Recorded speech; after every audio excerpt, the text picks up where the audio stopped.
Man, oh man. Sony. Jeez. You would think, you would expect them to think twice before acting. But no, absolutely not.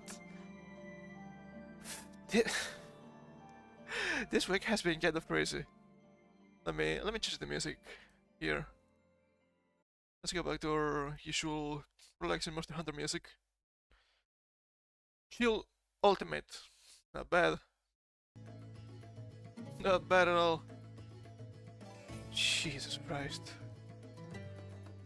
So, Sony, huh? They have decided to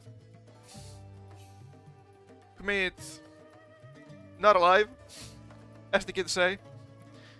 So we'll start with the quick part, I guess. Let me bring up my browser here. Yes. There we go. Oh boy, would you look at that. First of all, Hime. I don't really know too much about this. I'm pretty sure it's Fate related. Just heard of it before. That is regarding the English release of Tsukihime, a piece of blue glass moon. Due to different platform publishing policies, if you have any doubt about it, the art book included in the physical limited edition for PlayStation 4 will be printed with graphic modifications to 2 pages, while the art book, including the physical limited edition for Nintendo Switch, will be printed without the modifications. This is absolutely wild to me, because this is not in-game, this is a physical book, an actual book. How? Why? What? I don't know. It's so strange to me. Despite these adjustments to the PlayStation 4 art book, the game will remain unaltered for both PlayStation 4, not Ford, that's a car. PlayStation 4, that card. And Nintendo Switch. We apologize for the inconvenience and thank you for your support of Tsukihime, a piece of blue glass moon. They are censoring a book. Why? I don't understand, because that is kind of wild, right?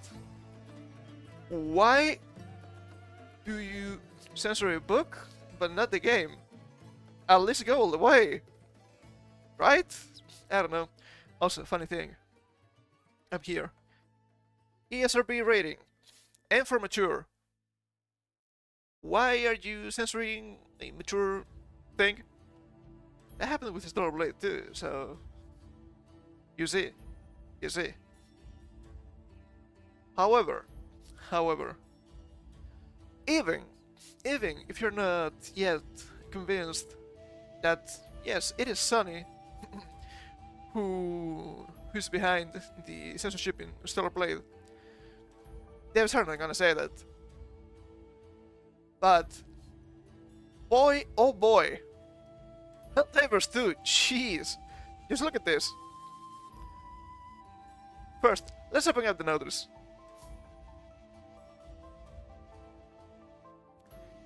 Helldivers, an important message from our partner PlayStation about account linking for PC players and its significance in providing player safety features. Player safety features. That's interesting. We will get to that later, because I found some interesting and kind of crazy stuff too, and I don't like it. I don't like it at all. Read the full message here. Let's open up this and let's read. We have here on the side, you can see our man Flork. What the hell? And it is understandable.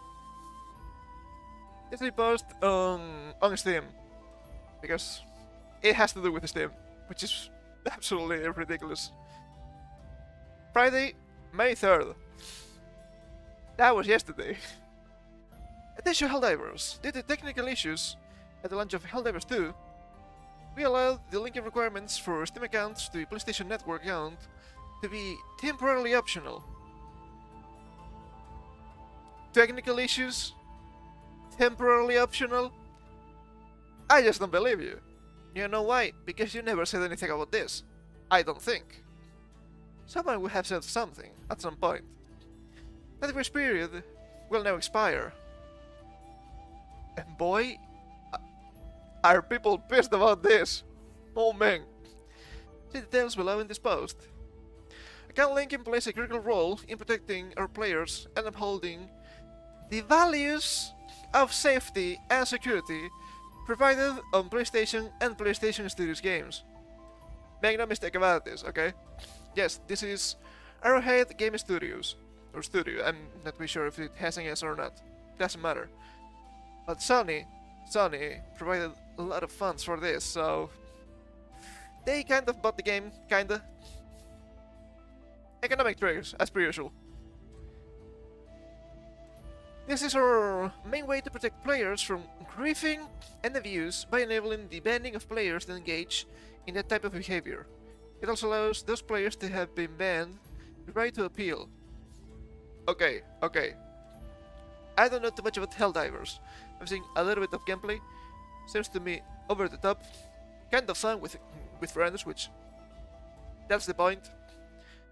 But I've read a bunch of stuff these past few days about this. Well, yesterday and today. Funny that they mention griefing and abuse when you can have private lobbies, you can mute and block people, and you can kick them. This seems excessive, and I do believe it is excessive, but there's some reason for this. Probably. As such, as of May 6th, all new Helldivers players on Steam will be required to connect their Steam account to a PlayStation Network account. No. If you're playing on Steam, you should only need a Steam account. I know that sometimes you have to make accounts outside. Dude, I understand. I played Eating Eternal back last year on Steam.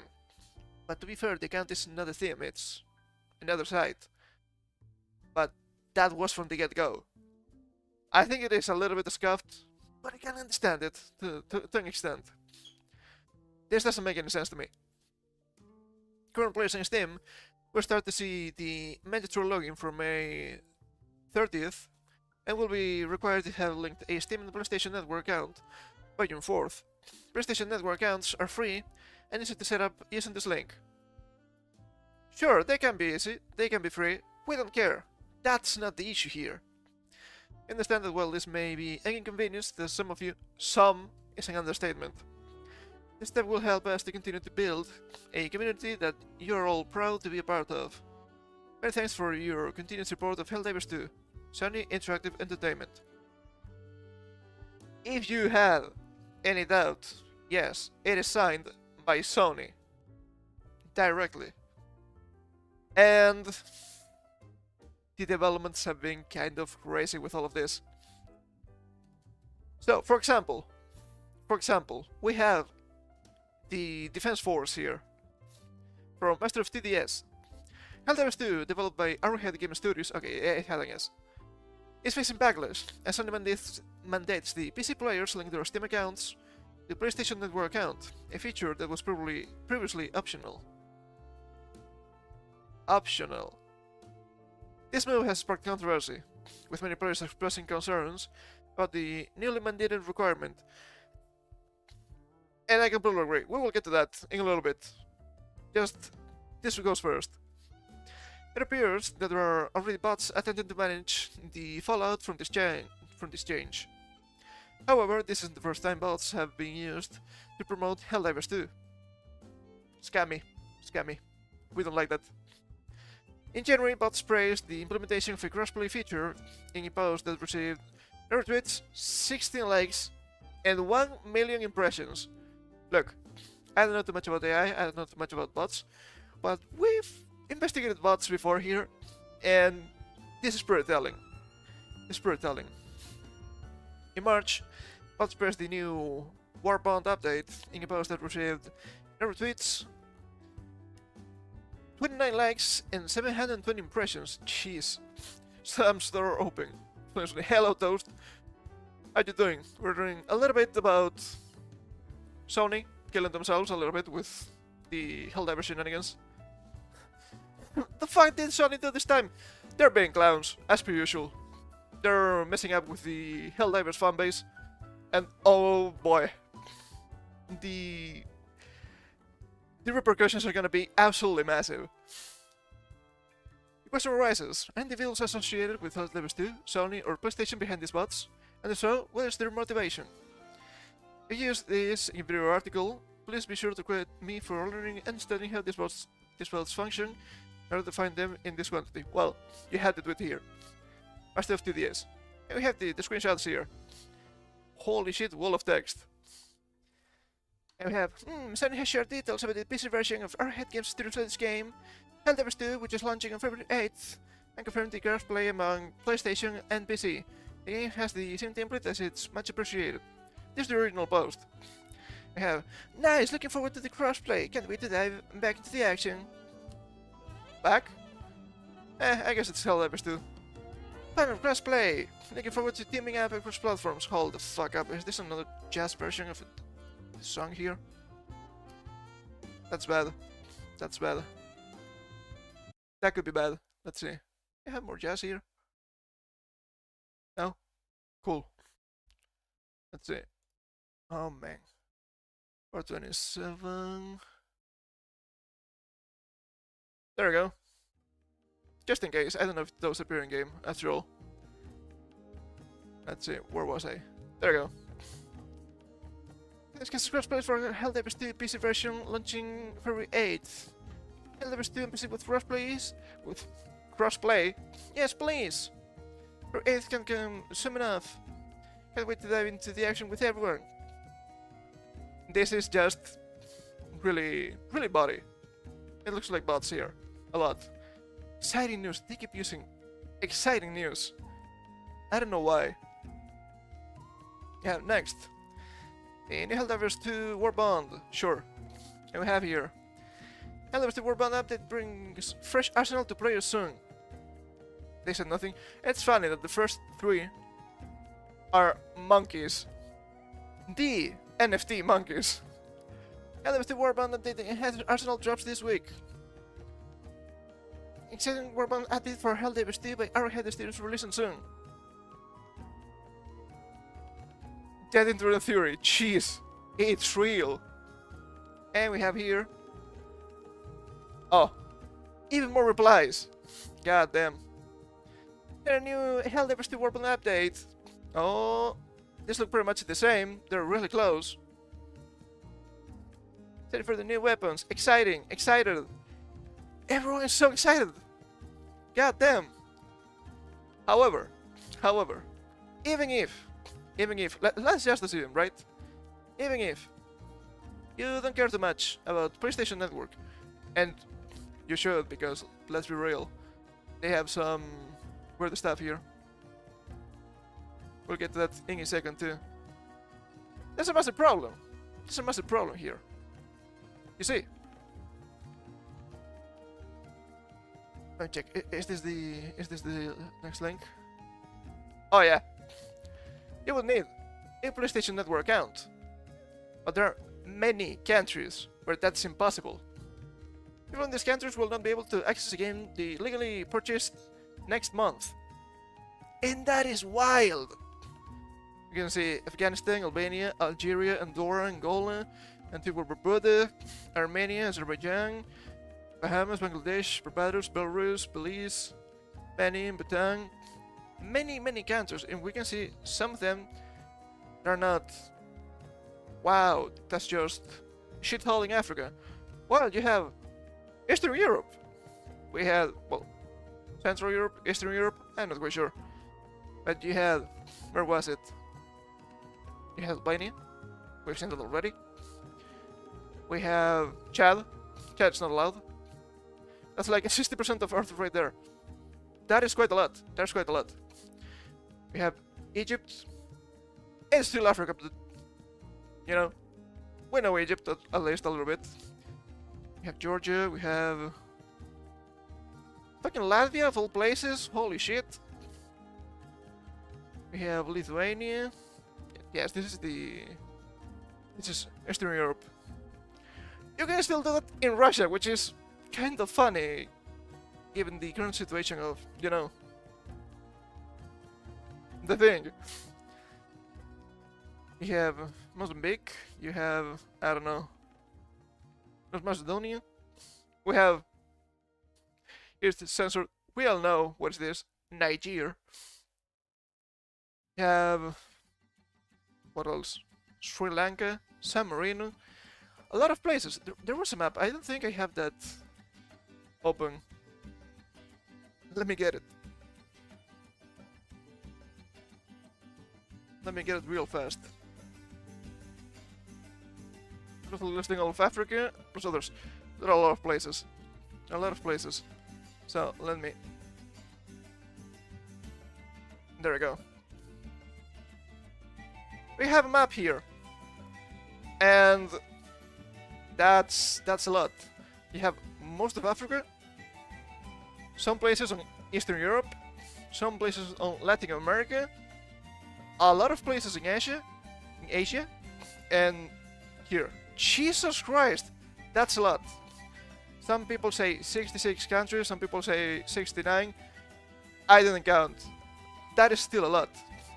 Also, even if this was not enough, we have. It is a little bit small. Let me. Only South Africa survived. Yeah? Kind of funny, not gonna lie. And we have here SONY's problems in last decade or so, and they have been pretty massive. April 2011, hackers access personal data of 77 million Sony PlayStation Network users. That's a lot of people.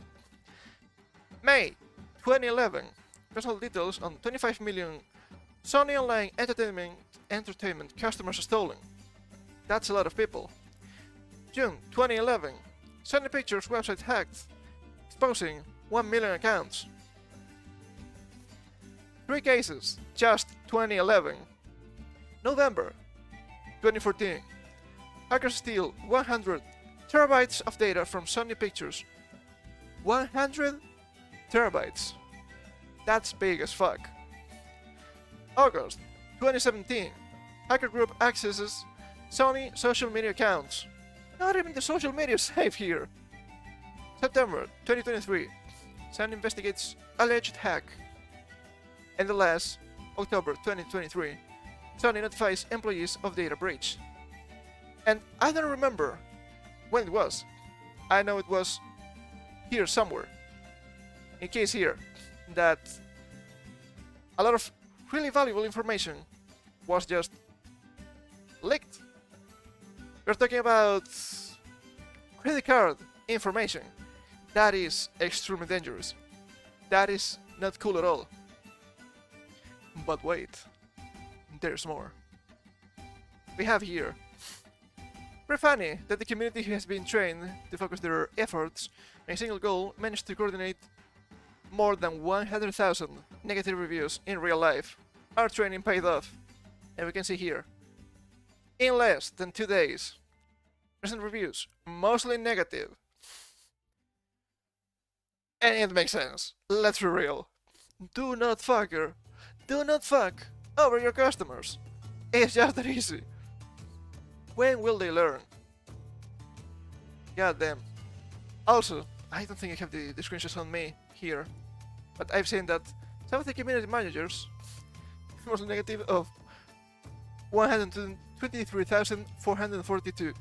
Yes, people are extremely pissed. And with reason. Also, we had some community managers being shit about it. Actually, I can probably find some of the posts here. Really go back to rounds here. That's nothing new. It's a ridiculous requirement. This bans you to Sony's TOS even if you don't own a PlayStation. Yeah? Yeah. Okay, let me scroll real fast here. There's a little bit of a redemption arc here, which is kind of nice. We have this. It's important. And we have...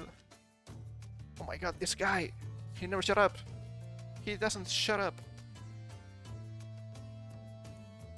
Let's see. Ah, there we go. There we go. So, we have here Helldivers Community Manager, Misty OW, I guess from Overwatch, has deleted her account. Every community manager for Helldivers seems to have gone protected. Community managers should not run and hide when their game is in crisis management. That is a really bad look. It is extremely unprofessional. They are ditching their jobs. The real reason they delete is because if you were able to dig into their tweets, you will find they're anti-gamer and worse. Happens every time. Also, we have here. I'm pretty sure she just changed her name, because when you click on all threads where she was tagged, you get redirected to this account. To be fair, it is still protected, which is still kind of bad. We also have this here. The community manager is a piece of work too. We have Spitz on the Discord. It's not like this is the first or even the 14th mainstream game to require a third-party account that takes a couple of minutes to create. But if it's a deal breaker to have to take 120 seconds out of your day to enter an email and password and then forget about it, change your Steam review and make your displeasure known on a platform where it matters. This seems a little bit of a bold move, and they did, and it's not going well. Because I have this. A guy. Eternal Swede. This will kill Helldivers 2 on Steam. Backpedal or lose your player base. I thought you were refunding and leaving. Not a great look. However, we have some character development with this guy. And that's cool, okay? We have here a post on Reddit. Some Discord updates, some updates from Spitz. He seems to be coming around. At least he seems to be doing his job, so that's fine. I mean, this is a guy. Might not be. Everyone is a guy on the internet. Internal discussions are ongoing about the mandatory linking change, and while I can't reveal details, the response from our dev team has been pretty universally negative, and we're looking for better options. Well, no shit. When you take Sony's money, this can happen. It is dangerous. Yeah, the resolution isn't provided for players who are in regions without PSN coverage. I'm sure that we won't be making the requirement mandatory for those players. Thank goodness, at least. We're not going to force people to either break Sony TOS or not play the game. Thank you. That is appreciated. That change in the Steam announcement and the FAQ are all coming from Sony and not our team at Arrowhead. Yes. If we go back, we see it is signed by Sony. Nothing new under the sun. Yeah, I was completely unaware how many countries didn't have the ability to make a PSN account when he made that statement. He was wrong. It's okay. I don't regret implying that it was so easy for everyone to just sign up and not have to worry about it. It's absolutely not our intention to force people to break Sony TOS or just not play the game if they are in a restricted region. They are reasonable. At least the guys in Arrowhead. There's a silver lining. There needs to be a better solution. Yes. And the final screenshot we have here. Players making their displeasure known through reviews, refunds, etc. give us more pull in discussions with Sony. Yes. Make no mistake about it, this is just because of money. But yes. At least. They don't read our Discord. It hurts to see the game's popularity suffering ratings, but discussions are ongoing, and our team is on the side of the players in this fight. That's nice lip service. We'll see. We can be cautious about this. That's okay. It's unrealistic to expect people to make PSN accounts in different regions to get past the account linking requirement. We're aware of that. Discussions are ongoing. That's just the way to matter. But at least, there's pushback on the dev team. That is good. That is cool. What is the motivation for this account linking?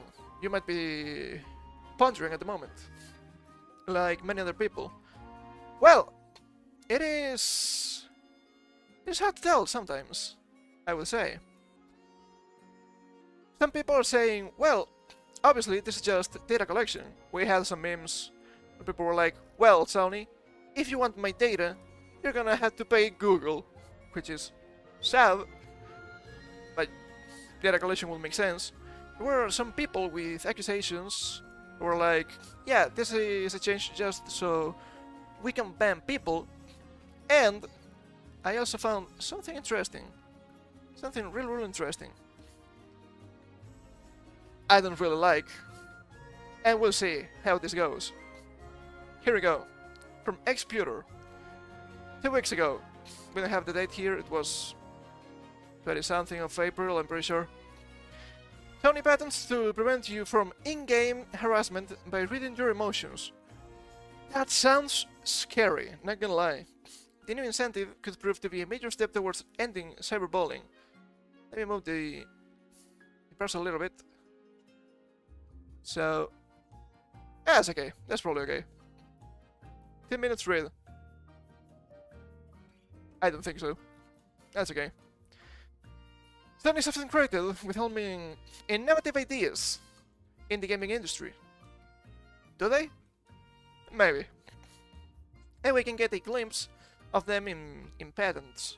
The company has now published yet another unique legal document that wants to tackle in-game harassment by detecting the emotions of players. This already not only seems sci-fi as all hell, it is dystopian. Once again, we're suffering just because, oh baby, would you look at that? Would you look at that? They keep wanting to get your biometric data. It keeps happening a lot. And a lot of people, a lot of normies, I would say, they're like, yeah, sure, whatever. I have nothing to hide. Yeah, I have nothing to hide. Why do you need to look though? The proposed system will allegedly use biometric info, recorded in real time, to figure out the current emotions of a user for auto-detecting harassment cases. This is wild. This is wild. I've read this, and I'm not still sure how this will work, even. Depending on the harassment detection apparatus and method, will actively record the in-game emotional data. Emotional data is kind of wild too. Of users to see how they behave with each other. Sony could detect when a player is harassed due to their rising heartbeat and other similar emotional changes. The publisher will use that info to take appropriate action and quell the issue without making the victim go through manual steps. You can mute, you can block. That's it. I'm still baffled. How is cyberbullying a thing? Without content doxing, okay? It is crazy. Also, Sony could detect when a player is harassed to their rising heartbeat. Are you sure about that? I'm not saying that you're gonna detect a rising heartbeat with a silly machine here, but there are other reasons for rising heartbeat. Sometimes you get really into the game. Maybe you're thrilled. Maybe, because they specify here, other similar emotional changes. Maybe you're getting frustrated because you're getting your ass kicked. Just because of that. I don't know. This seems like a weird excuse to me. Harassment detection in this manner, there is identifying a victim of harassment first, as opposed to identifying a harasser first, is advantageous in that the number of false positive detections of harassment incidents may be reduced. Here's the patent. I know it's not quite the same, but this reminds me of... What am I witnessing? Man-made horrors beyond my imagination.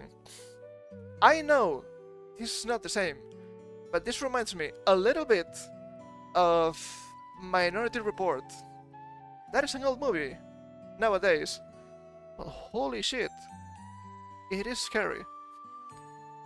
We're going to yell you before you commit a crime. It's not quite the same, but it's getting close. There's more information here. Per the patent, SONY will relocate the victim in the game to be away from the harasser or vice versa. Additionally, it will also cut off communication between both parties to protect the victim from further harassment.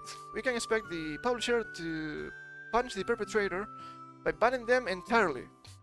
Hold up. Hold up. This is Sony.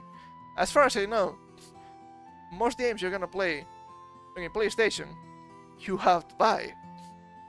So, you can whole ass lose your access to your game because you got a little bit too silly in an online game?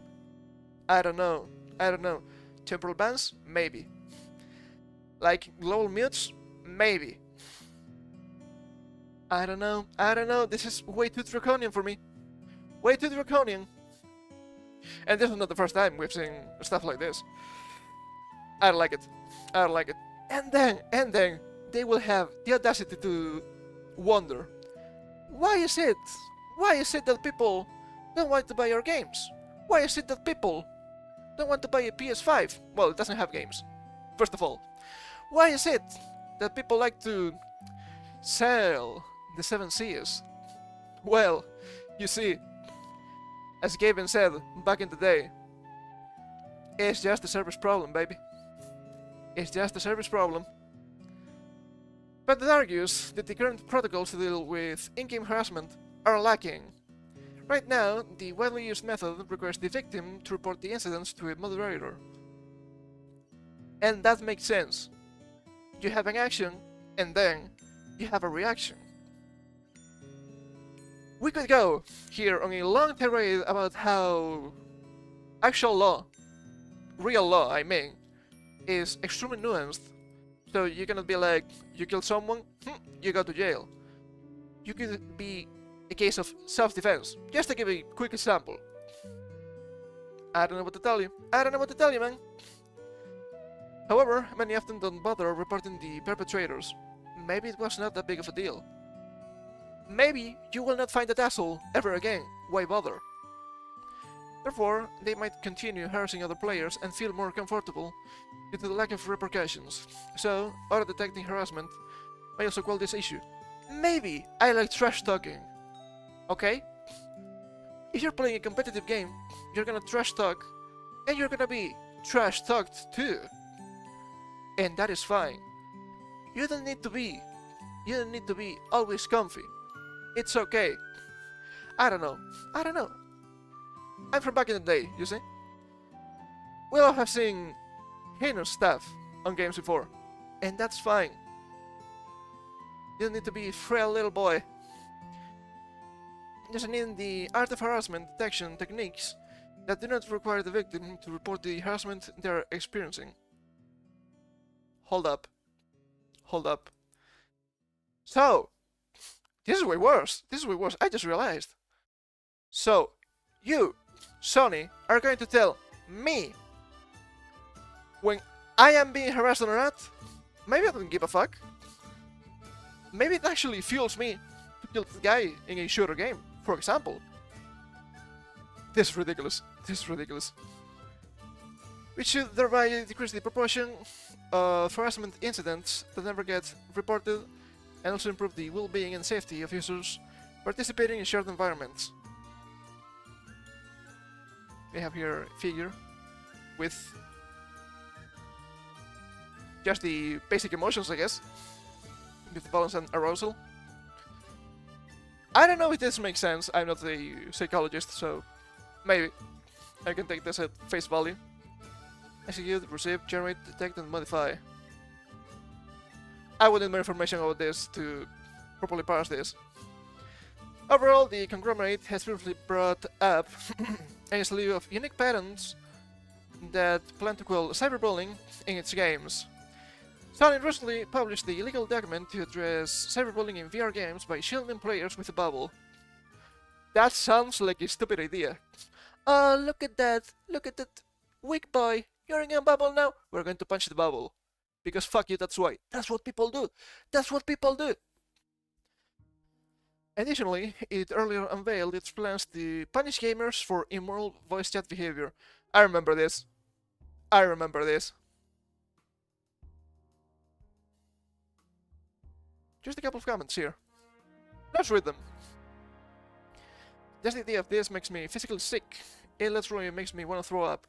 Just because they patent it doesn't mean they will use it. If only. If only. Stop defending companies that literally do they stop in cyberpunk BS like this.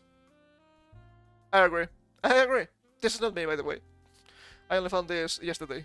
Or 2 days ago. It had to be yesterday. Anyway then, just because they patent it doesn't mean they will use it. Typically translates to, yes, they're going to do this, and we have no say in the matter. And that's the dangerous part. Never send the best of or goodwill from companies. If something can be abused and / or exploited, they will do so. Nah, that never happens.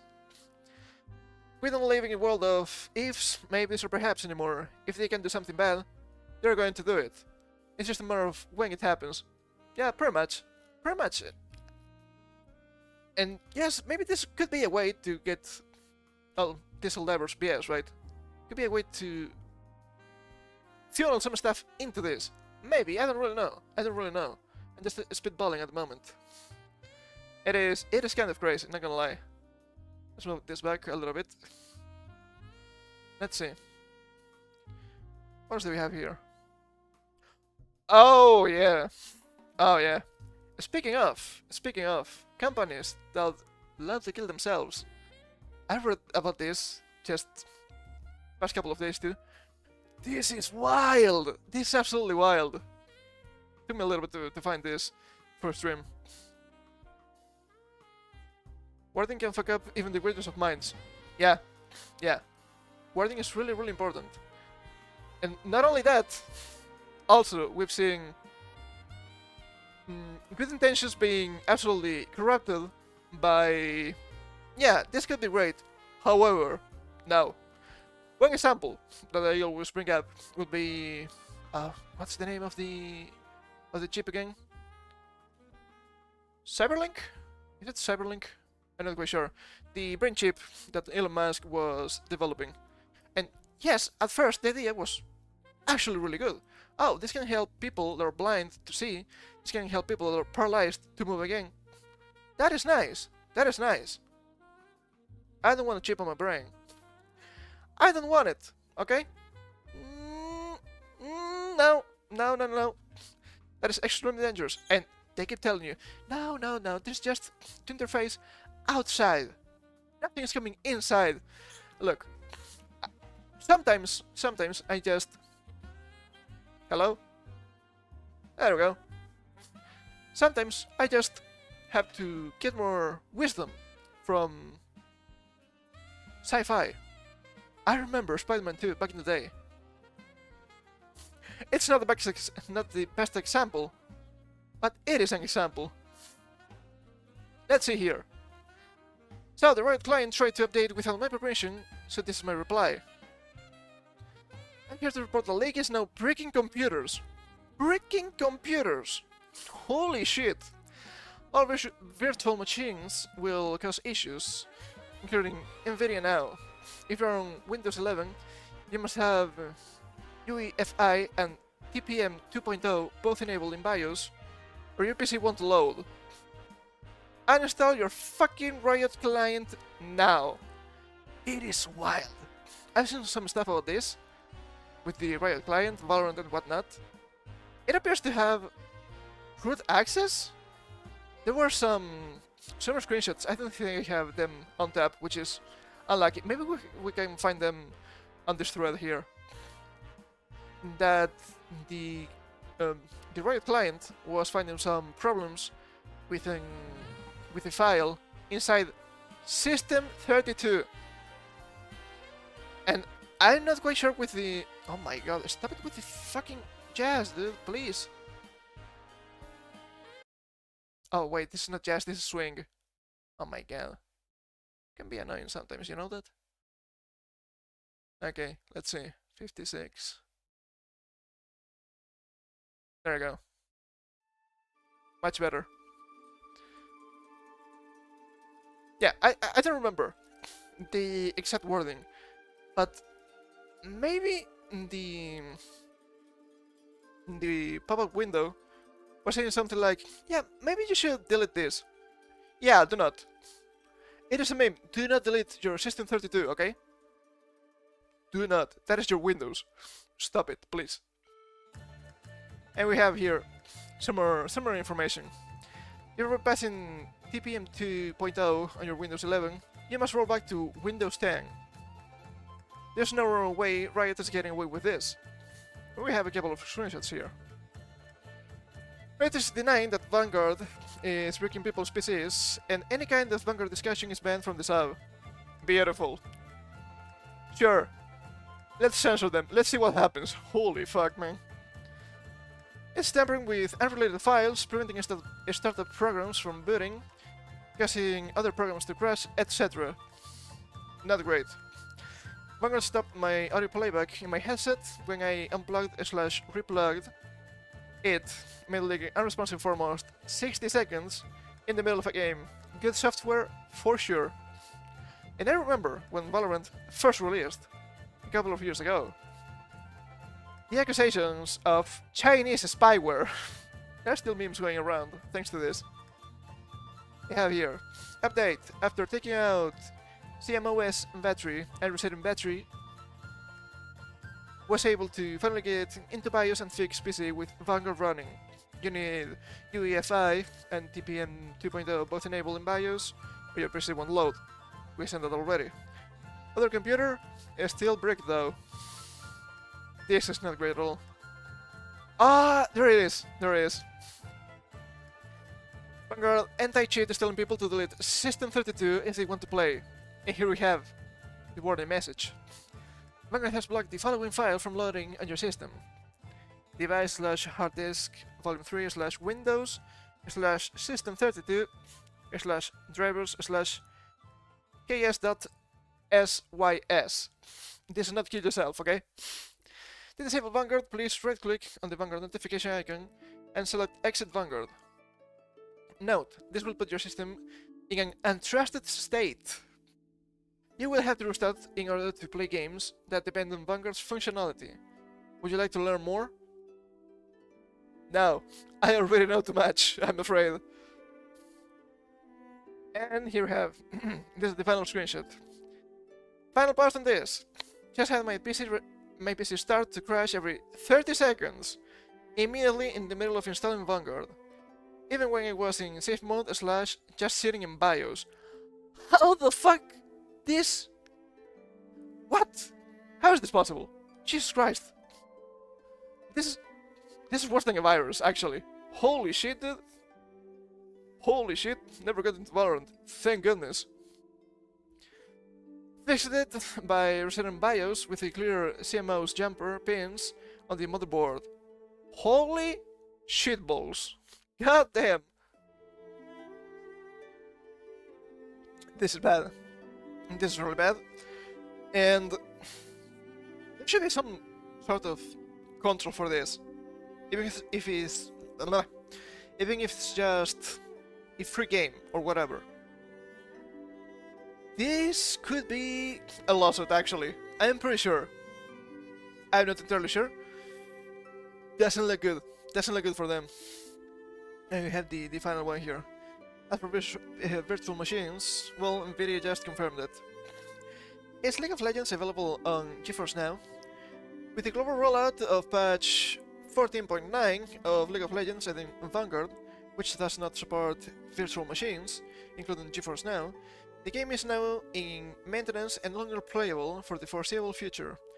Alongside Riot, work continues to find a solution for GeForce Now members.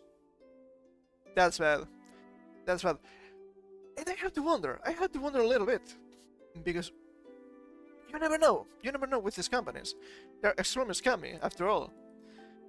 So I remember, right, Mutahar saying, "Oh yeah, I virtualize absolutely everything. I have a virtual machine, and I just run with virtual machines." Is this just a way of stopping that? Maybe, I have no idea, but my mind just went there. Let's see if we have some more information here. What if I run Windows 10? I still have no issues. It seems that like most people getting broken PCs are Windows 11. Oh baby. Oh baby. It's such a damn joke, man. I'd rather have malware than Vanguard on my computer. Yeah, yeah. And I guess a lot of people agree with this. To be fair. Nowadays, I don't understand how people are still playing Riot games. I'm gonna be that guy. Sure, I played League of Legends. League of Legends. Only one legend here. Way back in the day. Why would you do that to yourself? Just don't. Just don't, man. It's not useful. Not at all. Speaking of companies still killing themselves because it keeps happening. Holy shit. It's hard finding games to play anymore too. Too much going on. Too much going on! But as I always say, why play new game that is bad when you can play old game that is good and you haven't played? It's not for everyone, I understand, but I like old games. Also, there are some devs that can be trusted for now. But holy shit, things are getting bad. And yes, I will blame California. It's just the commonality after all. The truth's way I've been collecting consoles. Hell yeah. Hell yeah. I never really got into that. I think it's fun, but at the same time I'm just extremely pragmatic and a broke-ass bitch. So there's that. But it's cool. It's really cool. I still have all my old systems, so at least I do have that. Next article, we have, oh baby, Square Enix to report 22.1 billion yen loss. Hey, thank you for the follow, Big Sis. I appreciate it. 22.1 billion yen loss. How much is that in American? Around 140 million USD. And that is still quite a lot, not gonna lie. So, it's short, niche gamer, usually kind of short. Square Enix has posted a report that they are expecting to claim extraordinary losses in their latest fiscal year ending in March 2024, totaling 22.1 billion yen, roughly 140 million USD. The new financial report notes the company will recognize extraordinary losses in content abandonment losses due to a revised policy and development of high definition, that is HD, games. I would like to have excuse me, I picked the mic. I would like to have some more information on that, because that could be really interesting, especially seeing what Square Enix has been doing the past couple of years. You're gonna change your policy? I wanna look. I'm just curious. Furthermore, the company said the new policy change has the intention of being more selective and focused in the allocation of development resources, which could be good. It could be potentially good. Depending on how they do it, I cannot trust Square Enix, it said. While it's not already stated, the above notes are PR speak for what is several games being cancelled. Apparently so, some people have been saying this. Appears to be the case, as the policy change led to Square Enix reporting the abandonment loss of 22.1 billion yen. That's a lot of money. Here's the full message from Square Enix. Nature of the extraordinary losses. At the meeting convened on March 27, 2024, the board of directors of Square Enix Holdings Co. Ltd., the company, voted, in light of the myriad changes underway in the environment surrounding its group, to revise the group's approach to the development of high-definition HD games, with the intention of being more selective and focused in the allocation of development resources. As a result of a close examination of the group's development pipeline, undertaken in keeping with its revised approach, The company expects to recognize approximately 22.1 billion yen in content abandonment losses on its books for the fiscal year ended March 2024. Outlook. The company is carefully reviewing its consolidated forecasts for the fiscal year ended March 2024 to assess the potential for impact from the above or other factors. Should the provisions to its forecasts prove necessary, the company will promptly disclose the same. And let's be real, okay, let's be real. Square Enix has been fumbling a lot lately.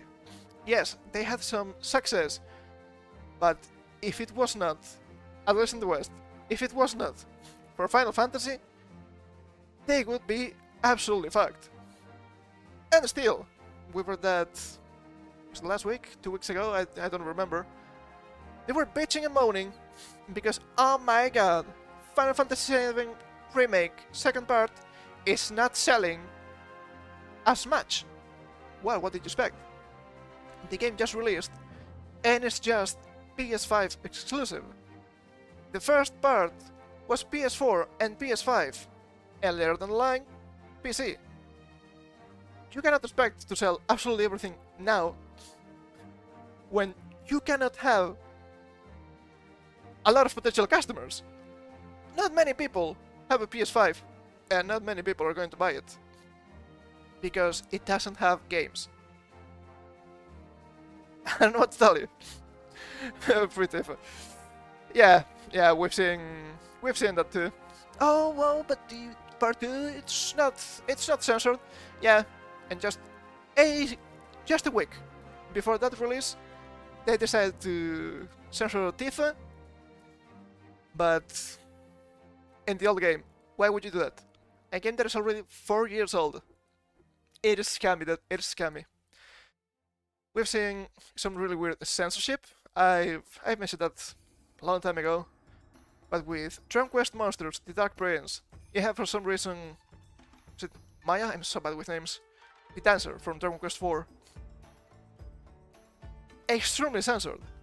Instead of she wearing her metallic bikini, she had like a long dress below that Superman looking ass. Actually, let me pull that up. Why not? Let me pull that up. The Dark Prince Maya. What's it, Maya? It looks bad. It looks bad. Look at this. It's so normal. It was not a full dress, but this is weird. This is strange at all. Really strange. Why would they do this? Censorship. And they will claim it's something like, oh, but the ratings. It's not the ratings. It's probably not the ratings. Let's be real. We had this character in Dragon Quest 4 on the DS. It hasn't been that long. You know what I'm saying? Funny thing is... Oh god. Yeah, it's extremely ugly. It is extremely ugly. The censorship. Yeah, and it's not only censored, it is ugly as fuck. I have to say, I don't like the Dark Prince that much. It had to compete with Dragon Quest 4, and it didn't do a good job, I'm afraid. The thing is, Square Enix keeps fumbling. Let me come back here a little bit. And they're being saved by Dragon Quest of all things. I found this article the other day, and I think it's extremely funny, and I think that Enix should separate from the company. Go back to the 90s. It was working way better. Squaresoft joined Enix, they made Square Enix, and holy shit, it has been downhill since then. Absolutely downhill. And I will tell you, they're selling more. They might be selling more. Holy shit, the games are bad. At least Final Fantasy. 10 is okay. I'm a little bit partial about it. 12? I cannot finish that game. And I tried. I cannot like that game. 13 was a massive flop. Everyone hated that. And then you have 15. Oh, baby. It's just boy band Kingdom Hearts. It's funny. It's funny, I mentioned this a long time ago too. When 16 was about to release, they were like, oh yeah, but you see, people don't like turn-based anymore, so we have to make a hack and slash. Because people need to buy our games. And I was speaking with a friend about this. And I was like, okay, whose fault is it then? Who keeps making bad games? Jesus Christ. Also, it's funny because just a little bit before or after that, Baldur's Gate 3 released and it was a massive hit. Game of the year. Why we have this? Dragon Quest Walk revenue exceeds 2 billion USD. And this is Japan only. This is Japan only. It is insane to me. As of April 24, 2024, keeps happening. It's funny, I like it. Repeating numbers. Dragon Quest Walk made over 2 billion USD in revenue for Square Enix.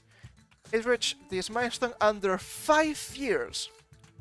For people that don't know about Dragon Quest Walk, I mentioned this a little bit the other day when I finished 3.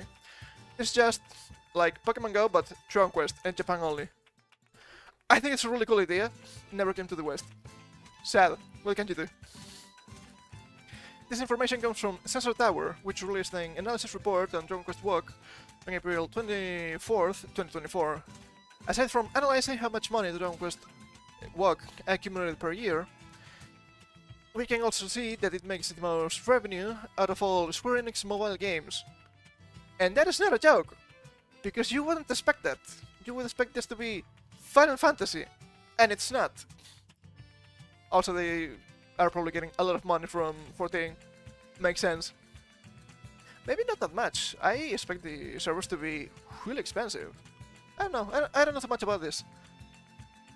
When it comes to similar games, people are also spending far more time on Dragon Quest Walk compared to Pikmin Bloom and Pokemon Go. Players spend an average of 192 minutes per week on Pokemon Go and 154 minutes on Pikmin Bloom.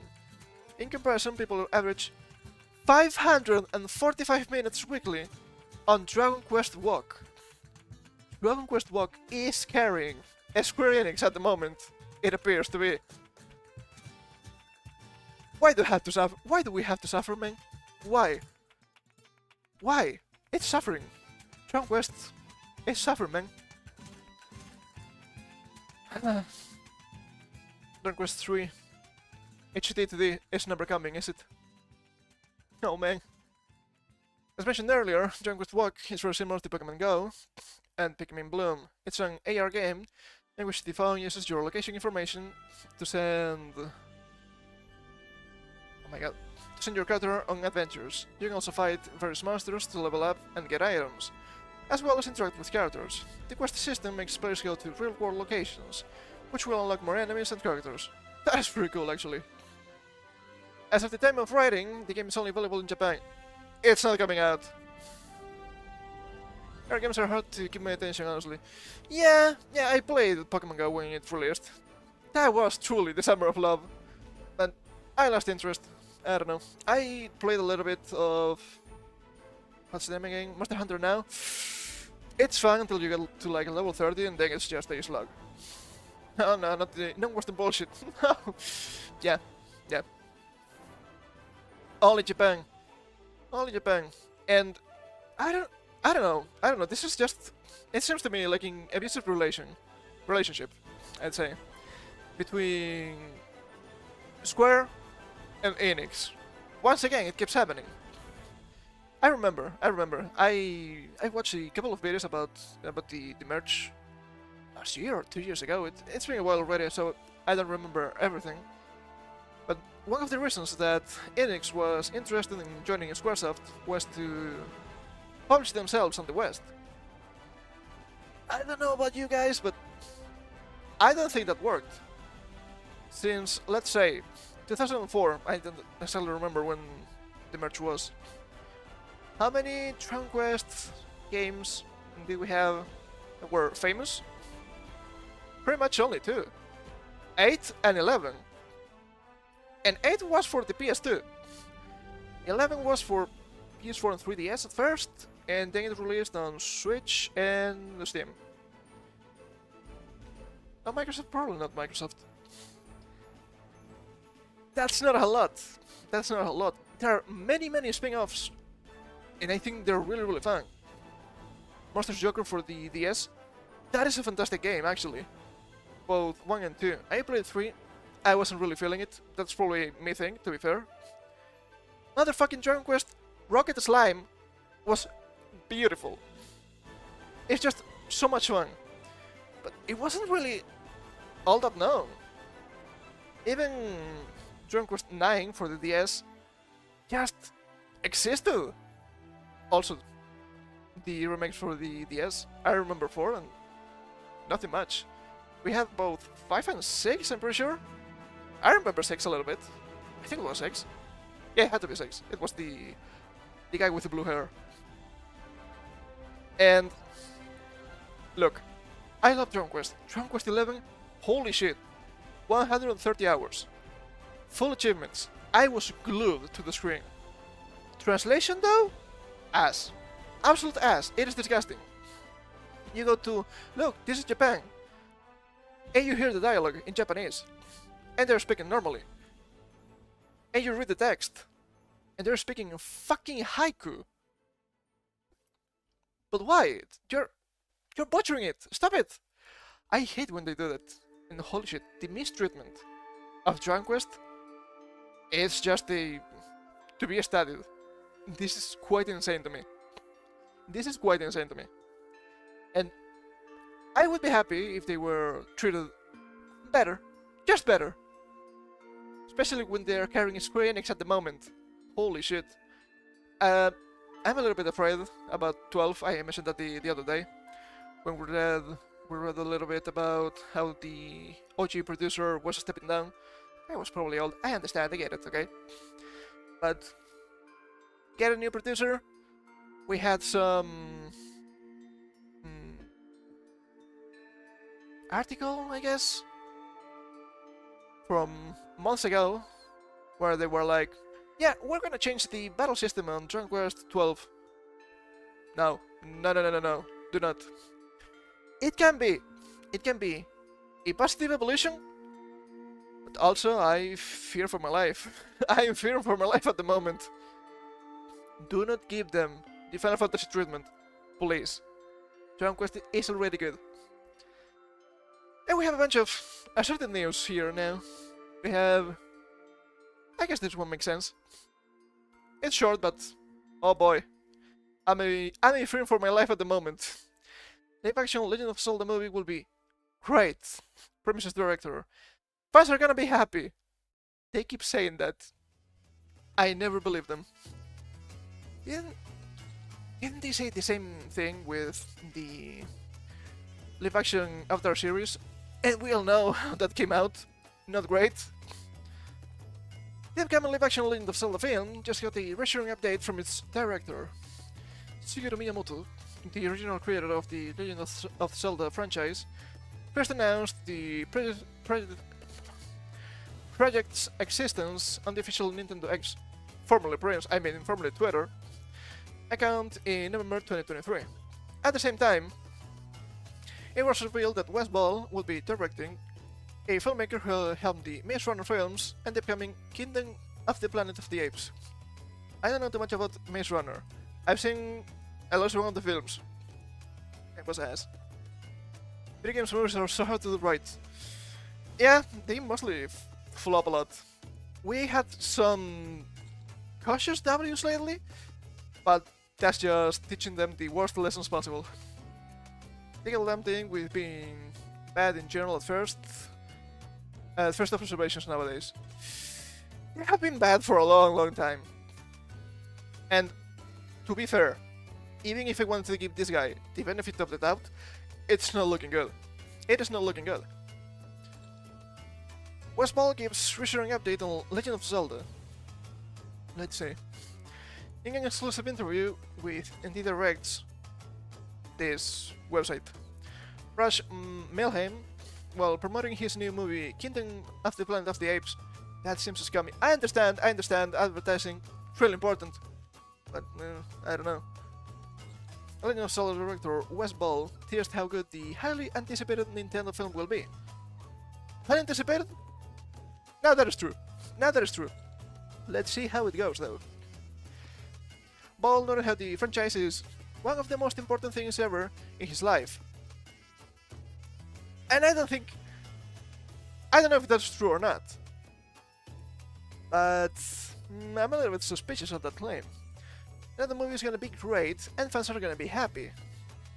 We have a quote. Oh my god, I'm dying here. We have a quote here. I need a drink first. I'm dying.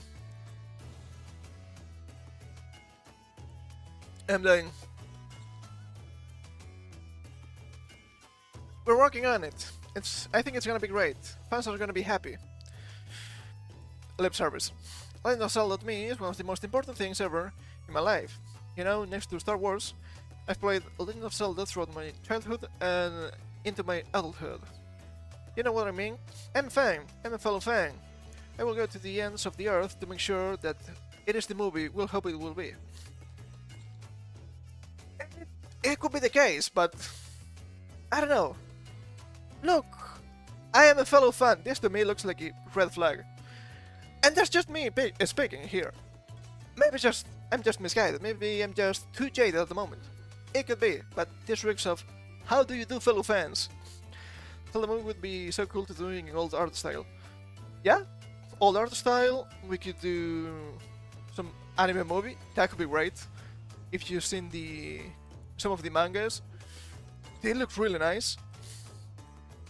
Even 3D, properly done 3D, it could be great. Live action though? I don't know. When asked when the movie might be released, and the director joked, I can't even tell you that, or Nintendo will come after me. This, I completely believe. Oh my god, I keep making the mic. I completely believe. It is Nintendo troll. But the sure it will happen within the next decade. That is not saying much, but I understand. Ironically, back in 2010, Ball tweeted about his desire to see Zelda filmed, though at the time he admitted not to even having the hope that he'd be the one to direct it one day. And we have the quote here, from Twitter, I guess. Since I can never even hope to have the chance to direct it, the next big mocap Avatar-like movie should be The Legend of Zelda. Not an A here. Silly typos, we love them. And we have this section here which I don't like at all. What direction will Legend of Zelda take? Legend of Zelda is a massive franchise. It is. And it is honestly surprising that it has taken this long to see it get some love in the form of a movie. Love? Let's put a pin on that one. With the success of projects like The Last of Us, Fallout, and the Super Mario Bros. Movie, video game adaptations will likely become far less scarce. Look, The Last of Us, Fallout, and the Super Mario Bros. Movie, they're a thing. Yes, but they're 3 different things. 3 different franchises that have to shit between themselves. This was full CGI. It was a fun movie. It was kind of nice for a change of pace. Fallout and The Last of Us, I don't know what to tell you. Not a fan of these franchises, or whatever. I've seen some people saying that Fallout was great. If it is, okay, that's nice. I've seen the trailer and to me it seems ugly. It looks like too fake, too plastic to me. And The Last of Us was extremely criticized. And not only because of, look, zombie apocalypse, but wait, let's have just a full episode here of this gay couple. Seem like out of field, you know? I don't think these 3 are the examples you want to give. This, yeah, but once again, still CGI. Many are left wondering, however, will Link speak in the upcoming live-action movie? I hope. The character is generally silent protagonist, which doesn't typically translate very well on a screen. Yeah, that makes sense. Then there's the present question of which game the first movie might adapt. They could go for the 1986 original. I wouldn't do that, personally. Really lacks in narrative, after all. The fan favorite Ocarina of Time, that would make sense. I'm still cautious about it. Or even the more recent Breath of the Wild. This would be a massive mistake. Do not. Do not. I don't think that would work at all. Maybe they can make it work, but I don't see it. Nintendo could get risky and develop an entirely original storyline as the franchise enters a new medium. That could also work. Once again, it depends who the script writer is. Careful with this, after all. Well, the idea of the well-done live-action Legend of Zelda movie is exciting for many fans. Citation needed. Rumors persist that an animated movie based on the franchise is also in development. And that would be better. The project will allegedly be animated similarly to the recent Super Mario Bros. Okay. And produced by both Nintendo and Illumination. Sadly, it will be a long while before these movies become a reality. At this point, fans shouldn't expect either Zelda film to hit theaters until 2026 at the earliest. But even that seems too soon. Yeah, it seems too soon. No comments here, which I find strange. There's a whole lot of information, so maybe that's the reason. But, oh my god, I need to luminous. Give me a second, please. I will not forget my butt.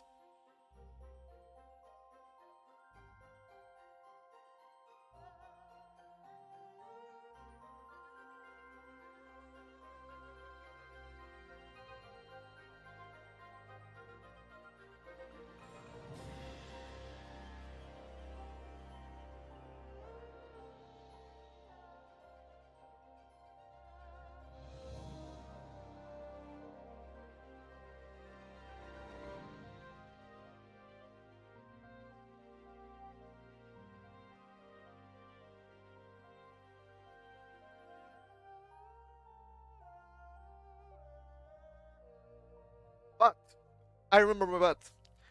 One thing I don't like about this adaptation would be, I remember some time ago, I don't remember exactly when, we had, was this director? I'm not quite sure. I think it was, but I might be misremembering some stuff. Please understand, it's been a while. Saying something like, yes, we want to make this live-action Zelda movie with a Studio Ghibli style. That doesn't make any sense. That doesn't make any sense to me. Why would you try to copy an anime art style, really specific one, as a live action? How? I don't get it.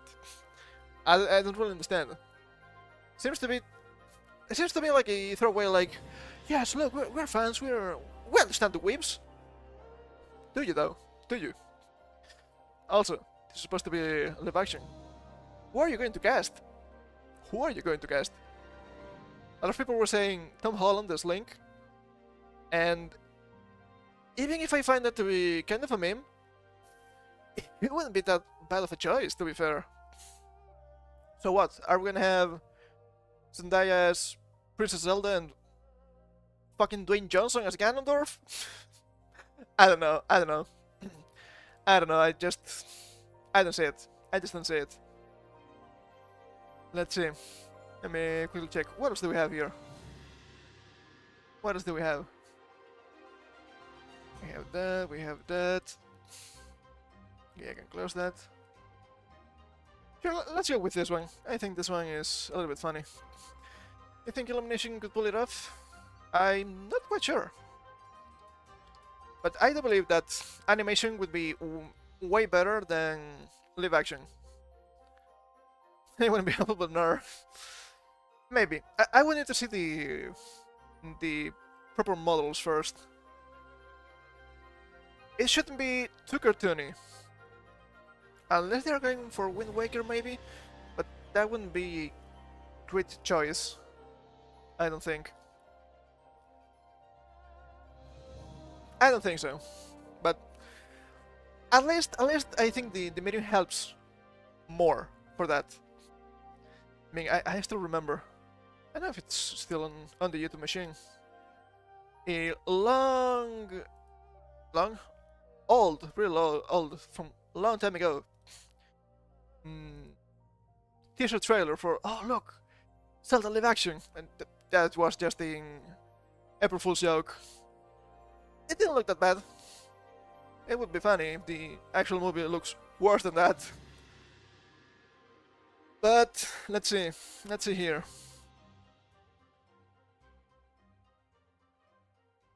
VTuber bars are opening in Japan. It was just a matter of time, in my opinion. Any type of bar is happening in Japan, where patrons can buy a drink and chit-chat with VTubers thanks to a screen built into the wall. The fuck? Yeah, we have a small clip here. The new bar is reminiscent of Japanese hostels/host clubs. Nothing new. If we know a little bit about Japan, we're acquainted with those. We've seen that in the Yakuza games, for example, where patrons come to buy drinks and enjoy the company of women and men. Although the company has compared them more to con cafes. I don't know too much about those. You can check out the inside of the Ikebukuro store below. If on the gig! We're gonna make it, bros! We're gonna make it. Have a short clip here. It's Japan ticket out now. こんにちは。ここはどういうお店なんですか？ここは vtuber と一緒にお酒が飲めるお店です。じゃあ一緒に飲みましょう。はい、ぜひ。And that is funny, right? That is funny. What is this? Oh, this is just a store where you can drink with the VTuber. Oh, then let's drink. Just silly, okay? It's just silly, as they are saying here. Really not that different from what was it again? Hostels or host clubs. Nothing new for us.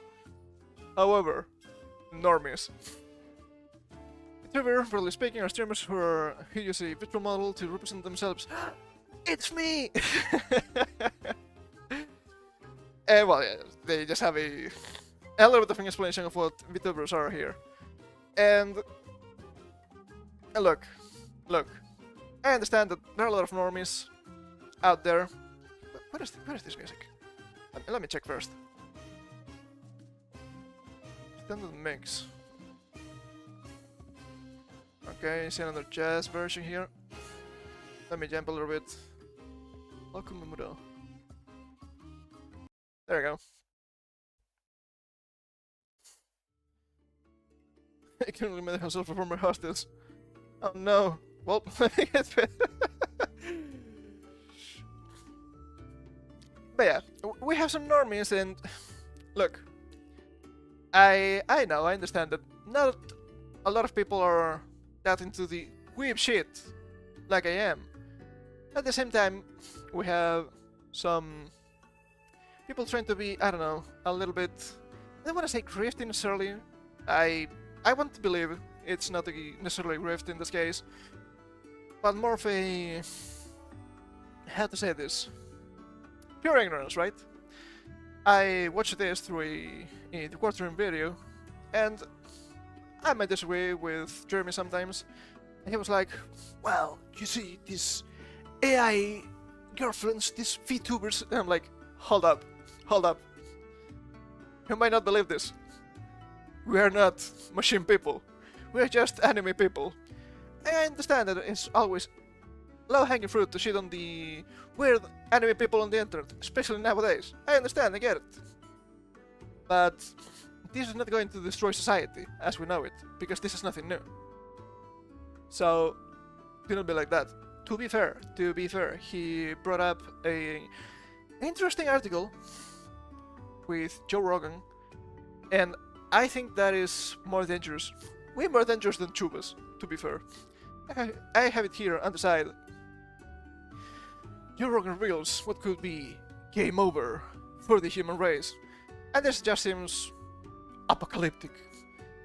And to be fair, it's looking a little bit bleak, but I don't know, maybe it's just survival of the fittest after all. It could be, it could be. Probably there has been some sharing of money because of girlfriends on social media lately. I haven't seen anything really, which is interesting. I do be terminally online sometimes. That's interesting. Joe Rogan has warned that it will be game over for the human race should robot sex dolls become more convincingly human-like in their development. No. I'm gonna say it right now. No. This is going to take out weak people. And I would say, even if I use colorful language. Joe Rogan propaganda once again, no shit. Yeah. I think he's right sometimes, but some of the times I think he's way wrong. Way too wrong. And maybe he doesn't realize. But let's be real. Actual people, actual humans, just what they're looking for is not putting the pee-pee in the vajayjay, you know what I'm saying? That's just physical gratification. They want companionship.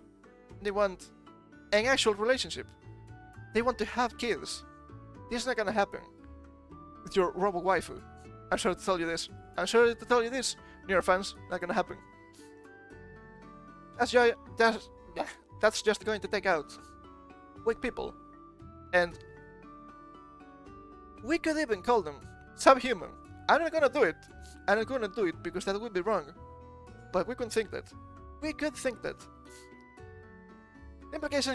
implications of advancing artificial intelligence, AI, has been a hot-button topic in recent years. In Hollywood, for example, everyone from actors to writers, production teams, and maybe even directors are similarly at risk of being replaced by AI. Sure. In January, the Concept Art Association and the Animation Guild surveyed 300 entertainment industry leaders and discovered that 3/4 expected AI to abolish, reduce, or merge positions at their companies. At the end of the day, it's just a tool. So that's gonna happen. Researchers estimated that approximately 204,000 jobs. 204,000? What a strange number to give, in my opinion. Will be negatively impacted by the shift before 2026. Roughly 10%, 20%, I know numbers, 20% of industry roles. Also, to be fair, a lot of people here working on those places, they're useless. There's massive bloat on the industry. We've seen that. Also happens on social media, also happens on video games. We've seen that. Oh, thousands of people with layoffs. Yeah, I wonder why. If it were actually useful. During a recent episode of his podcast, Rogan went elsewhere in his own predictions as he discussed the possible impact of robot sex dolls on the human population. I keep reading this and I keep thinking this is extremely funny. I have an image for later. Experts have previously predicted that robots will one day be so advanced that we'll have the ability to love and suffer. How far away, though? People have spoken of having relationships with AI-created personas, but the current generation of so-called sex bots, although uncannily lifelike in appearance, nevertheless are not sentient. Yeah, that's not gonna happen anytime soon. And even if it did, it is still kinda fake. I don't know. However, with technology constantly evolving, Rogan told his podcast guests, and stand-up comic Francis Foster and political commentator Konstantin Kissing, that he foresees a dip in human reproduction rates caused by sex robots. A dip in human reproduction rates caused by sex robots. I'm gonna tell you this. It's not because of the sex bots. This would be a symptom of a bigger problem. And that is that there's a huge divide nowadays between men and women. I wonder why. I wonder why. I wonder why. This is just a solution. It is a bad solution, don't get me wrong. But it is a solution. But this is not the cause. This is not the cause. I think what's gonna get us is the robot sex dolls. No. No. Things could be getting worse with this. Maybe. But no. Ron told his guests, in America, the amount of men that are single is very high. Being single would be a problem. Having sex robots, it's a different thing. We're speaking of two different topics here. The amount of men that haven't had sex in over a year is very high. There are a lot of people that are just logged into their computers, and they're just on their computer all the time. It's super common. Yeah. Yeah. You're just speaking about sex, not an actual relationship. So silly that I have to explain this. And something came along that allowed, with these exponential increases in technology, what you're seeing with these AI programs now, really stunning visuals that they can create in seconds. In minutes, they can have like a short film. It's crazy what they can do now. You're mixing a bunch of stuff here. You're mixing generative AI for pictures and video with an actual robot. I don't know. This just seems like a boogeyman to me. It's kind of a boogeyman, to be fair, but I don't know. If they can do that with a physical moving object, like if they can get a real humanoid object that has perfect features and is your girlfriend and is warm and sweet and gives you everything you want from a human, it's game over. It's game over for the human race. Do these people not understand actual human relationships? I don't think they do. And I might get flack when I say this, but has perfect features and is your girlfriend and is warm and sweet and gives you everything you want. This is gonna fail. This would fail. When something is too perfect, it's bad. What the hell is love? Baby, don't hurt me. Don't hurt me. No more. People are interesting because they have flaws. People are interesting because they act in unexpected ways. People are interesting because they're human. I don't know, maybe that's just me. Maybe I'm just strange. That could be the case. This is just like a band-aid when you have been cut in half with an axe.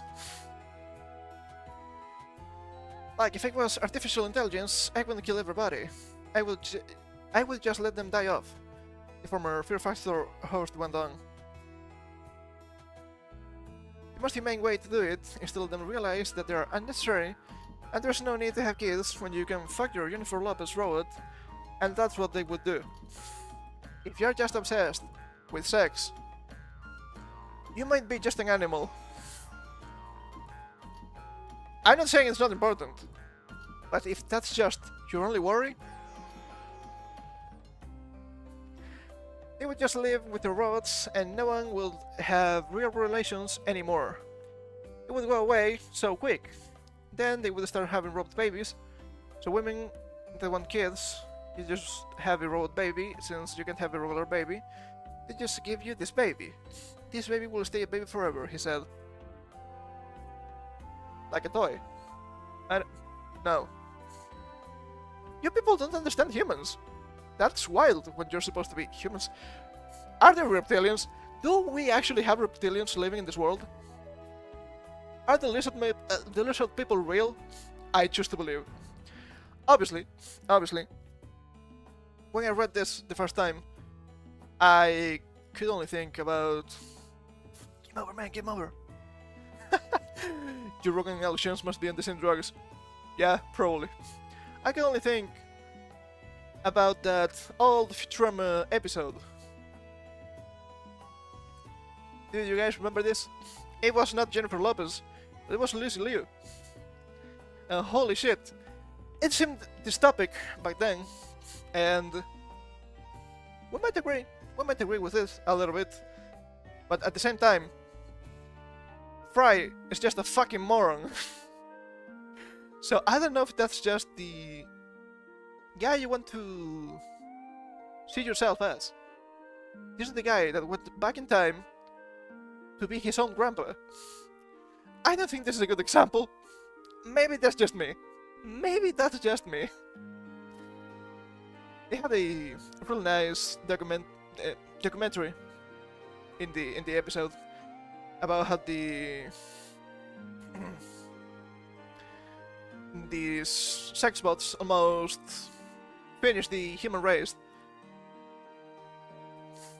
On one hand, I want to say it was supposed to be a parody.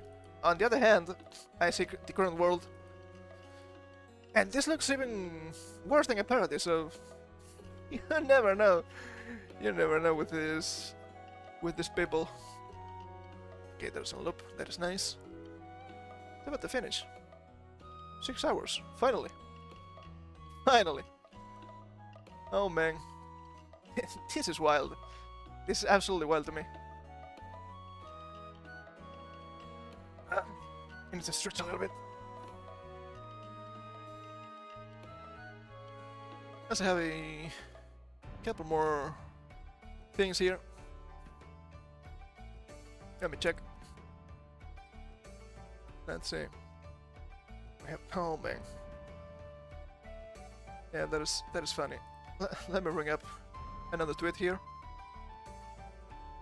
Where was it?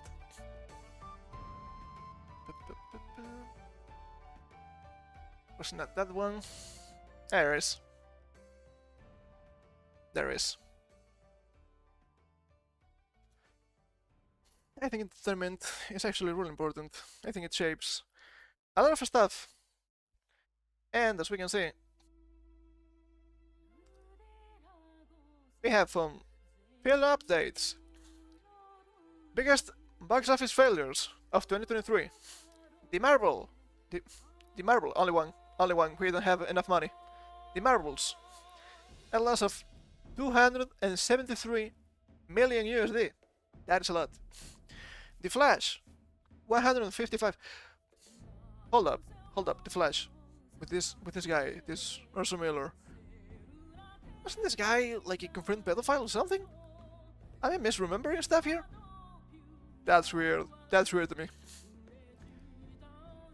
Maybe there was a recasting and they're using old footage here. I don't know. Indiana Jones and the Dial of Destiny, 143 million USD. Wish, 131 million USD.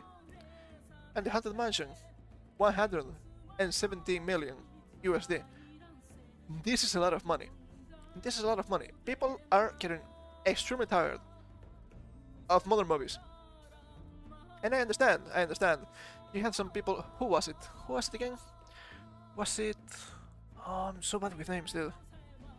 James Gunn? I want to say it was James Gunn, but I don't remember. Was saying, no. You see, actually, people are not tired of superhero bullshit. They are just zoomers. They don't want to see movies because they just want to watch TikTok all the time. Which I might agree, but that was a really weird thing to say. And no, people are really tired of this. If you make a movie that's literally called Endgame, yeah, people are gonna check out of that. I wonder, especially when you killed your most important characters in Iron Man and Captain America. I don't know what to tell you, man. I don't know what to tell you. You're trying to milk a dead cow at the moment. And And lo and behold, it is the current year, so we must have current year shenanigans. By their own admission, which is kinda funny, we have here, from bounding into comics, Doctor Who showrunner confirms upcoming season to feature heavy focus on progressive messaging. If you're not writing that in 2024, what on earth are you doing? People are so fucking tired of this. People just want to chill, man. They just wanna grill, they just wanna watch sports, they just wanna watch the movies, they just wanna play games. They just wanna have fun. But no, we cannot have fun anymore. They have to beat you over with the stick of the current thing. You have to be thinking about the thing. You must have the correct opinions. Were you a bigot? Maybe. Maybe I am. Maybe, and you know what? Fuck you, maybe I am. Just leave me alone. Jesus Christ, you can be so annoying at times. Damn it. To the surprise of absolutely no one who has kept appraised of either the current media landscape or the content of the series' recent specials, showrunner Russell T. Davies has confirmed that the upcoming season of Doctor Who will feature a particularly heavy focus on both progressive messaging and socio-political commentary. You're supposed to make a fun series. If you want to do politics, get the fuck out of here, bitch! Jesus Christ, you can be so annoying. Davies provided the insight during an April 2024 interview given to Rolling Stones along Saping Wall. I almost read it as Leibniz. That's not a horse! In promotion of the Doctor's forthcoming return to the airwaves. At one point, pressed for his thoughts regarding actor Cody Catwan, I don't know how to pronounce that, it was probably butchered. Casting as the first black actor to ever portray the series' titular hero proper, actress Jo Martin previously appeared as a future incarnation of the Time Lord, known as the Fugitive Doctor. Davis opined, "It's about time. It is about time that we have the current thing in our series. It is extremely important to paint people with a racial code. Why? Why? Who cares about the color of your skin?"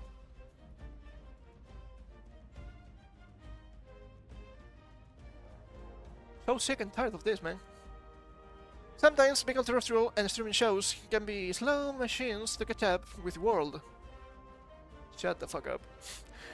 He explained, "And I'm getting older now, so you become one of those gatekeepers of television, for want of a better word, and your job is I don't think that's correct, to hold the gate open. Come on, everyone. Always gatekeep. Always gatekeep your hobbies. Never let the normies in. They don't deserve them." This wasn't Davies' argument. The aforementioned Gatwa, himself being jointly interviewed alongside the showrunner, added, "That's what the show does. It evolves and it regenerates. I feel like it's about time, and I am here. For all you damners out there, I'm not going anywhere." Of course not. Of course you're not going anywhere. That's what they want. They want a black guy. And you happen to be a black guy. I don't know. I would be worried. Do they want me because I'm black, or do they want me because I'm a good actor? I would be thinking that.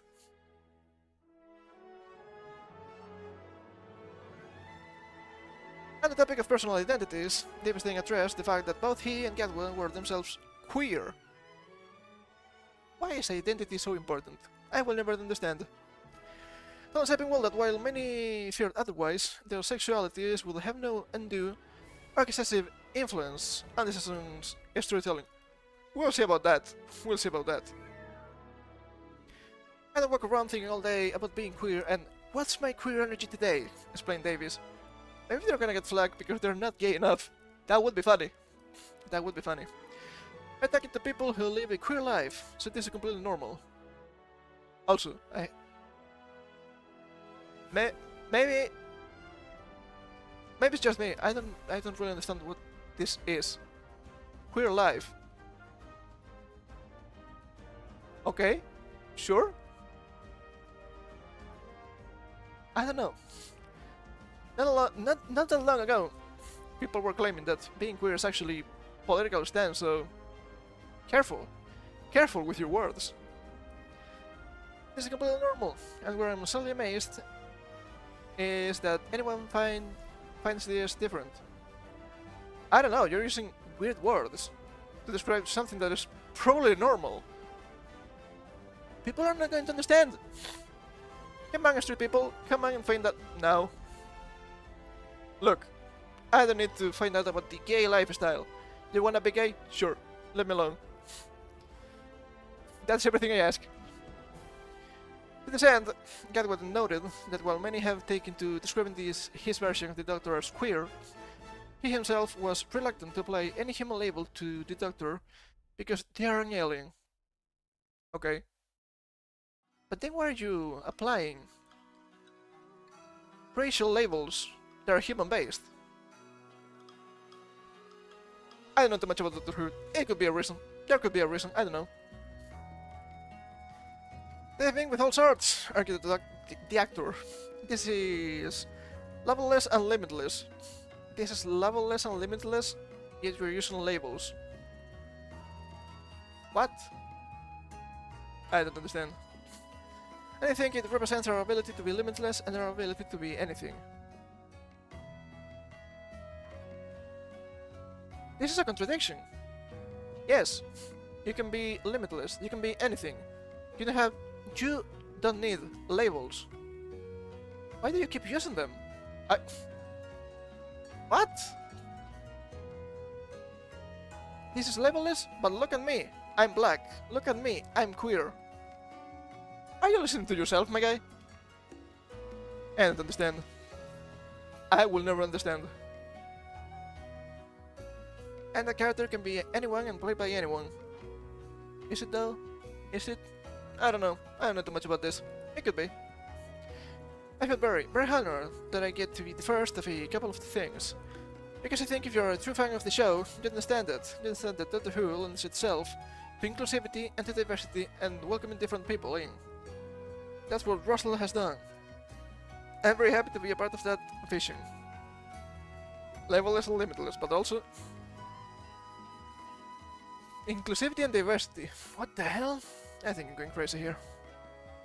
I don't understand. I don't understand the doublespeak, not gonna lie. But there has been well noted that while Doctor Who had always been a relatively progressive show, David's upcoming run will lean particularly hard on such topics, as evidenced by the introduction of Antonio Noble's transgender child. Oh look, another label! The Doctor being cheated over his pronoun usage. Oh look, you're not diverse enough. Inclusive, I guess, in this case. The upcoming episode serving as a metaphor for women's reproductive rights. Oh, fucking ass. Shut the hell up!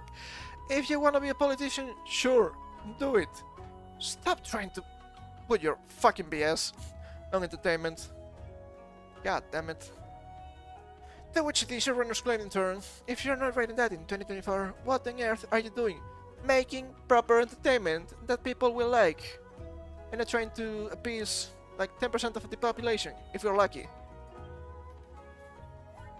It's more than 10% if we count women's reproductive rights, but you know what I'm getting at. I think our rights are in danger, he posted. I'm talking as someone who's lived through gay liberation all the way through the AIDS crisis, all the way through the freedoms that we have now. I can see them spinning and being endangered. Oh, you're disgusting. Damn society. It's so annoying. It's so annoying. Look, you wanna have gay people, you wanna have black people, you wanna have whatever. Sure, we don't give a fuck. I look back and I watch movies from the 80s, movies from the 90s. They were unironically diverse. It was nice. Have you seen Die Hard, the first one? Holy shit! The diversity. You have American protagonist, you have an Eastern German enemy, you have a black guy co-protagonist, and you have the CEO of the company being Japanese. That's a lot of people. That's a lot of different places. And you don't bat an eye, because I don't care. I don't care. Same thing with people calling VTubers pussies for not showing their face. I find that so annoying. The times. So many times I've seen, oh look, vtuber versus a real life. Oh man, aren't you so cute? Show me your faces, your actual faces, because I want to hear at least you. Look at that. Show me, show me, show me, show me, show me, show me, show me, show me the pilot. No. Don't you understand what a VTuber is? Oh man, I wonder, is this V for Vendetta? No, it's V for virtual. Do you want to see my real face? This is my real face, the real me. Lives on the internet. Holy shit, man, holy shit. The worst part is that some of these people that shit and moan about it, back in the day, they used PNGs to represent themselves. They understand the value of anonymity, but now they have to bitch and moan. I'm looking at you, Sargon of Akkad. Jesus Christ. It's so annoying. It's so annoying. We just want to grill. We just want to grill. We were just little guys on the internet all along. And if you keep beating us with bullshit, we're going to retaliate. And you're not gonna like it. We have the most autistic people here. Do not fuck with us. Holy shit. Is it spinning and being endangered? And there's no choice in this. And if the most exciting, entertaining action adventure show on television can also do that, I think that's wonderful. I wonder, actually, what kind of, or was it? What kind of freedoms they have in danger? I'm just curious. They might have a case, but I have never seen an actual good example of this. So, I cannot believe it. And if we go to the comment section, you're gonna find what you expect, probably. Oh baby, oh baby, oh baby, we're getting spicy. I love it in here. He's not even pretending any longer that it's about good storytelling. At least they're being honest about this. I think it's good what they're doing, but they're being honest. No, it's not happening. Well, it's happening, but it's good. We're at that step now. He's just out and out saying that he is propagandizing for his choosing agendas. Yeah. He claims that he's doing it because the alphabet people's rights are in danger. Please, alphabet people have more rights than a straight white man. In some countries, actually, yeah, which is wild when you think about it. We come from working towards equality to tyranny of the minorities. People screech about being victimized and repressed while the very people they claim are victimizing them continually. Give them more and more special treatment and rights. Yes, literally cry bullies. Look, I don't give a fuck. You're from another country? That's cool. You wanna be gay? That's cool. You wanna be black? That's cool. I don't care. I don't care. Because I never cared. The thing is, if you have to keep pushing this down my throat, I'm gonna vomit. I'm gonna vomit. That's what's happening. I don't know. I don't know where I was going with that one.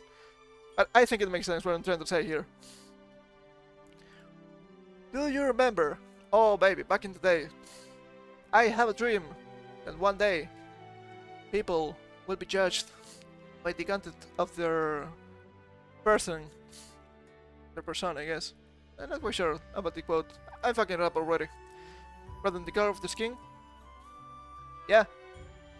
Nowadays you could say the color of the skin or how many dicks they have sucked. Jesus Christ. What are you doing? I'm biting it. Buying better media elsewhere. And watching you go broke in the process. That's what I'm doing.